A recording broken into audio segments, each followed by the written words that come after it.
Hello दोस्तों, welcome to बनाएंगे topper के आज के इस वीडियो में हम एक बहुत ही बेहतरीन इंपॉर्टेंट टॉपिक के ऊपर बात करने वाले हैं कि हम साइंस में अच्छे नंबर कैसे लेकर के आ सकते हैं। मैं क्लास 10th की बात कर रहा हूं जिसमें आप 70 से 70 मार्क्स 70 आउट ऑफ 70 मार्क्स आप अचीव कर सकते हो। मैं ऐसे कुछ एकदम पावरफुल टिप्स आपके पास लेकर आऊँ। 4 से 5 टिप्स है ना, बहुत ही धीरे से सुन लेना, उसके बाद जाना। ठीक है, धीरे से चुपके से सुन लेना, नहीं तो दोस्त आपके जान जाएंगे ना तो वो भी लेकर के आ सकते हैं। इसलिए धीरे से चुपके से देख लेना तब जाना। ठीक है, तो चलो सबसे पहले टिप की यहाँ पर बात कर देते हैं कि आप ना जितने भी एक्सरसाइज के क्वेश्चंस हैं वो सारे एक्सरसाइज के क्वेश्चंस कर डालो। सबसे पहली बात, ठीक है ना, धीरे से आप जितने भी एक्सरसाइज के जितने भी क्वेश्चंस हैं वो सारे एक्सरसाइज के क्वेश्चंस कर डालो। साइंस की मैं बात कर दे रहा हूँ। ठीक है, जल्दी से जल्दी उसके जितने भी क्वेश्चंस हैं, जितने भी उसके जैसे कुछ प्रश्न ऐसे होते हैं, देखो ऐसे दिए गए होते हैं विज्ञान में ना, और कुछ क्वेश्चंस क्या होते हैं, एक्सरसाइज से होते हैं,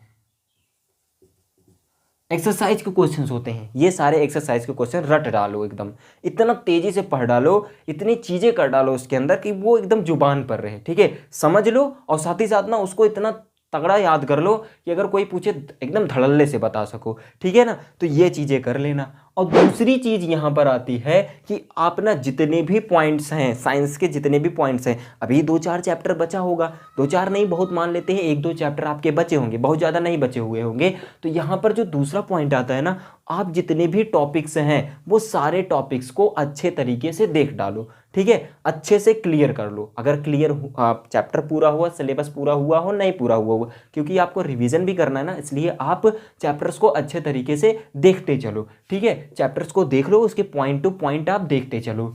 और मैं एक जहर टिप आपको बताता हूं जो कि आता है कंपैरिजन कुछ करके आता है ना, जैसे मान लो मोटर और जनित्र में क्या अंतर है, वो सारी चीज़ों का कंपैरिजन आता है। तो कंपैरिजन आप ना, जो भी कंपैरिजन होगा उसको आप इस टाइप से मत याद करो कि एकदम थ्योरी की तरह लिख दो। एक बार जो है मोटर के बारे में लिख दिया, एक बार जो है एक हेडिंग डालकर मोटर के बारे में पूरा डेरिवेशन, उसके बाद एक बार जनित्र के बारे में डेरिवेशन। बिल्कुल ऐसा बिल्कुल मत करना। समझ में आई बात ना। आप यहाँ पर बताता हूँ कैसे आपको करना है।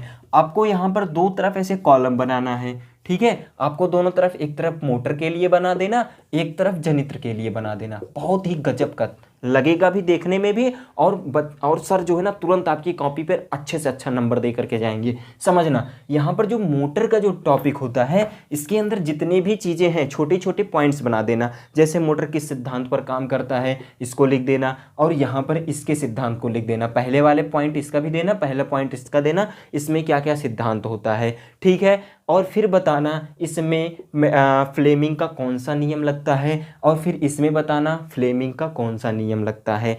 ऐसे ऐसे करके पॉइंट टू पॉइंट आप 4 से 5 पॉइंट यहाँ पर आप बना देना। तो इस टाइप से जितने भी कंपैरिजन अंतर वाले जो भी क्वेश्चंस आते हैं, इस टाइप से अगर आप करोगे तो बेहतरीन आपका देखने भी अच्छा लगेगा और सारी चीज़ें आपकी क्लियर भी लगेंगी। और आप हर क्वेश्चन के नीचे आप एक छोटा सा डबल अंडरलाइन कर देना बस। ठीक है ना, इस टाइप से आप करते चलना।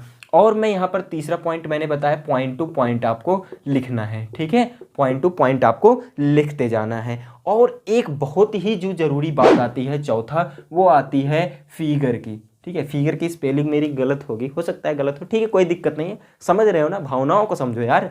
तो ठीक है ना, तो फिगर जो है, जितने भी फिगर्स हैं उसको इतना याद कर लो, इतना याद कर लो उसको, इतना ज़्यादा उसके प्रैक्टिस कर लो कि फटाफट से जो है वो देखते ही, अगर मान लो मानव मस्तिष्क का आ जाए तो तुरंत आपको लगना चाहिए कि इस टाइप से बनेगा भाई साहब, इस टाइप से ऐसे ऐसे करके। मेरा तो नहीं बन रहा है अभी, लेकिन मैं भी जब बोर्ड में था ना, मैं जब 2020 में क्लास 10th बोर्ड का जब एग्ज़ाम दिया था तो मैंने इतनी प्रैक्टिस कर डाली थी, इतनी प्रैक्टिस कर डाली थी उसकी, 1 ही मिनट में मेरा बन जाता था। ठीक है ना, 1 मिनट से 1 से 1.5 मिनट की मैंने इतनी गजब की प्रैक्टिस की हुई थी। मैंने सोचा अगर 5 मिनट का टाइम भी इसके ऊपर देंगे ना तो 2 मिनट बहुत ज़्यादा लगेगा बनाने में, सजाने में। मान लो 5 मिनट में मेरा सारा चीज़ कंप्लीट हो जाएगा। तो इसीलिए मैंने इतना ज़्यादा जल्दी जल्दी प्रैक्टिस किया हुआ था, हालांकि आया नहीं था, हृदय का आया था। तो सारी चीज़ें ऐसे ही आपको करते जाना है और जल्दी से जल्दी फिगर्स की प्रैक्टिस कर लो। जितनी जल्दी इसके फिगर्स की प्रैक्टिस कर लोगे, ठीक है, अभी तो आप क्वेश्चंस कर रहे हो, साथ ही साथ आप फिगर की प्रैक्टिस भी करते चलो। ठीक है, जैसे मान लो खाली बैठे हो कॉलेज में, गए हो, बैठे हो, सब लोग मस्ती कर रहे हैं, कहेंगे आओ चलो चित्र बनाते हैं, ठीक है, कंपटीशन कर लो एक दूसरे से, ठीक है। तो ऐसे ऐसे करके जितना जल्दी हो सके उतना जल्दी देखते हैं कौन जल्दी बना पाता है। तो इस टाइप से हम लोग भी यहाँ पर जब कॉलेज में पढ़ते थे अपने, तो ऐसे कंपटीशन कर करके हमने जो है अच्छे से फिगर्स को जल्दी जल्दी से कर लेते थे, या हम बैठे भी रहते थे, कुछ नहीं करने का मतलब था, पेन ही ऐसे ऐसे करके बना देते सारी चीज़ें, चित्र को एकदम बढ़िया से कर देते थे, अच्छे तरीके से उसको रिवाइज कर लेते थे चित्र को, फिगर्स को। तो आपको फिगर्स के ऊपर ज़्यादा ध्यान देना है, चाहे वो फिजिक्स के हो, चाहे वो बायोलॉजी के हो, किसी का भी फिगर हो, आपको अच्छे तरीके से क्लियर कर लेना है। अब रही बात 5वां नंबर, जो कि आता है न्यूमेरिकल का, न्यूमेरिकल्स का। न्यूमेरिकल्स के क्वेश्चंस किस में होंगे, या तो आपकी केमिस्ट्री में मिलेंगे या तो आपके फिजिक्स में मिलेंगे। केमिस्ट्री में हालांकि बहुत ज़्यादा नहीं है, वैसे तो क्लास 10th में हमें लगता है एक भी नहीं है, ठीक है। क्लास 10th में फिजिक्स में सारे जितने भी हैं वहाँ पर आपको न्यूमेरिकल क्वेश्चन मिलते हैं। तो न्यूमेरिकल्स के क्वेश्चन जो है 60 से हमें लगता है ना 60% जितने भी क्वेश्चंस आते हैं न्यूमेरिकली क्वेश्चन ही क्लास 10th बोर्ड में पूछे जाते हैं। समझ में आई बात ना। 25 नंबर का क्वेश्चन होता है, एन एवरेज अगर देखा जाए तो लगभग 15 नंबर के 15 से 16 नंबर के जो क्वेश्चंस होते हैं वो ज़्यादा से ज़्यादा कहाँ से होते हैं, न्यूमेरिकल क्वेश्चंस होते हैं, ठीक है। तो आपको जो है यहाँ पर यही बात ध्यान में रख करके चलनी है कि आपको न्यूमेरिकल्स पर प्रैक्टिस बहुत ज़्यादा करनी है, चाहे वो नेत्र से हो, चाहे वो आपका प्रकाश से हो, चाहे आपका जो है वो विद्युत से हो या विद्युत चुंबकीय से हो, चाहे जिससे हो, आपको जो प्रैक्टिस है न्यूमेरिकल्स की उसकी बहुत ही बेहतरीन तगड़ा एकदम प्रैक्टिस कर लेना है, जिससे 60% अगर उसमें से न्यूमेरिकल्स में से आए। क्योंकि थ्योरी, हाँ बहुत से क्वेश्चंस ऐसे होते हैं ना जिसमें आपको क्वेश्चंस एक थ्योरी दी रहेगी और अथवा करके आपको दिया रहेगा, आपको क्वेश्चंस भी दिया रहेगा। हाँ ठीक बात है, वो भी कोई प्रॉब्लम नहीं, उसको आप कर ही ले जाओगे, लेकिन आपको क्वेश्चंस को ट्राई करना आना चाहिए। मान लो अगर थ्योरी आप, क्योंकि क्वेश्चंस में ज़्यादा नंबर मिलते हैं, ठीक है, आप थ्योरी बहुत ज़्यादा बड़ा लिख दिए, ठीक है, 5 से 6 नंबर की आप 7 नंबर की मान लो थ्योरी आ गई और 7 नंबर की बजाय आप 5 नंबर की मान लो थ्योरी आ गई, ठीक है, बहुत ज़्यादा शायद 5 ही नंबर का आता है। तो देखते हैं अभी इसके ऊपर भी वीडियो जाएगी कौन से मतलब कौन कौन से चैप्टर से, मतलब कौन कौन से क्वेश्चन से कितने कितने नंबर का आता है, वो भी मैं लेकर के आऊँगा। जब आपको एक एक मॉडल पेपर को दिखाऊंगा तो वहाँ पर आपको समझ में आएगा। तो यहाँ से 5 नंबर के क्वेश्चंस क्या होते हैं, मान लो लॉन्ग में आ जाते हैं, ठीक है। तो उसमें से अगर आप थ्योरी लिखते हो तो आपको बहुत ज़्यादा देगा, वो 4 नंबर देगा, 1 नंबर आपका काट लेगा। लेकिन अगर बहुत ज़्यादा अच्छा से लिखा है आपने तो 5 नंबर दे देगा। लेकिन आपने यहाँ पर 60% आपने जो भी न्यूमेरिकली क्वेश्चंस आए हैं उस क्वेश्चन में जो अथवा करके न्यूमेरिकल क्वेश्चन दिया है, अगर आप उसमें 5 नंबर का आप देखोगे ना, अगर आपका सही आंसर आया, प्रोसीजर आपका सही हुआ उसका, तो आपको पूरे नंबर आपको दे देगा। मान लो थोड़ी बहुत हल्की सी कहीं गलती होगी, क्योंकि इसमें टाइम भी कम लगता है यार, क्वेश्चंस को करने में टाइम भी कम लगता है। आप वहीं पर आप थ्योरी लिखने बैठ गए, 10 मिनट का टाइम चला गया। लेकिन वहीं पर अगर आप देखते हो कि थ्योरी ना लिख करके क्वेश्चंस लगाते हो तो आपका ज़्यादा से ज़्यादा 2 से 3 मिनट 4 मिनट में सारी चीज़ें सॉल्व हो जाती हैं, ठीक है। तो इसीलिए कह रहे हैं आपको जो है न्यूमेरिकल्स पर ज़्यादा ध्यान देना है, थ्योरी पर कम ध्यान देनी है, ठीक है। थ्योरी तो आपको याद है, बना बना कर लिखे लोगे, लेकिन कुछ चीज़ें ऐसी होती है सीखना भी जरूरी होता है ना, सीख लोगे तो अच्छे से काम भी आएगा।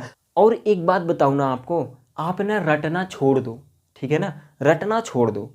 क्योंकि जब आप रटते हो तो सारी चीज़ें याद नहीं रहती हैं, वो भूल जाती हैं बहुत जल्दी। आपने बहुत बार रियलाइज़ किया होगा, जब भी आपने किसी भी चीज़ को रटने का प्रयास किया होगा तुरंत वो भूल जाता है। तो इसीलिए एक तो साइंस में आप रटने का प्रयास करोगे, मैथ में आप रटने का प्रयास करोगे, तो ये सब चीज़ें ना अगर आप रटते हो, आपने खुद रियलाइज़ किया, मुझे बताने की ज़रूरत नहीं है, लेकिन आप विज्ञान और मैथ में तो आप पक्का मत रटिए, ठीक है। कुछ भी पॉइंट्स आते हैं उसको समझ करके चलिए, नहीं आता है टीचर से पूछ करके चलिए, ठीक है, क्योंकि वहाँ पर आपको अच्छे तरीके से प्रेजेंटेशन देना है, ठीक है। आपने अगर, और एक बात और मैं यहाँ पर कह देता हूँ कि आपको ज़्यादा क्वेश्चंस में ना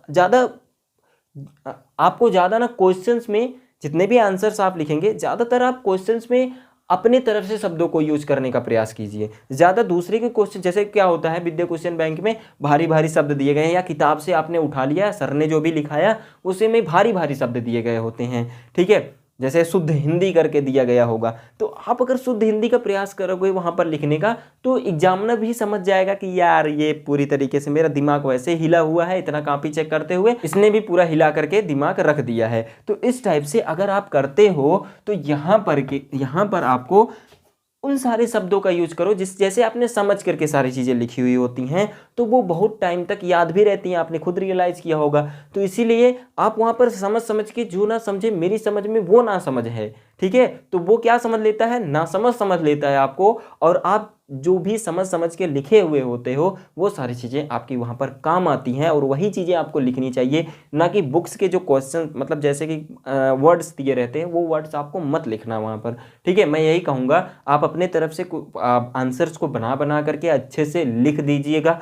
और हाँ, फालतूगिरी भी वहाँ पर मैं मत करना कि जो है कुछ भी ले आकर के उसमें दे रहे हो, कुछ भी लिख दे रहे हो, बिल्कुल नहीं, ठीक है। जो उससे रिलेटेड हो, जो उससे चीज़ें मिलती जुलती हों, अच्छे से हो, वो सारी चीज़ें लिखना, ठीक है, उस टॉपिक से हो। नहीं तो आप फालतूगिरी करके वहाँ पर लिख दोगे तो बेकार हो जाएगी सारी चीज़ें। और हाँ, मान लो कुछ क्वेश्चंस नहीं भी आते हैं, ठीक है, आपको क्या करना है, उसको लास्ट में कर देना है। सारे क्वेश्चंस को आप स्टेप बाय स्टेप करते जाना। प्रश्न नंबर 1 इतना हुआ, प्रश्न नंबर 2 इतना हुआ, प्रश्न नंबर 3 इतना हुआ। उसके बाद लास्ट में आपको मान लो प्रश्न नंबर 3 के कुछ क्वेश्चंस नहीं आ रहे हैं, तो उसको आपको उठा करके लास्ट में डाल देना है, क्योंकि इससे क्या होता है, प्रेजेंटेशन आपका अच्छा जाता है, और लास्ट में जब वो चेक करता है तो आपको नंबर देना भी होता है, थोड़े बहुत नंबर उसमें भी दे करके आगे निकल जाता है। तो इस टाइप से होता है।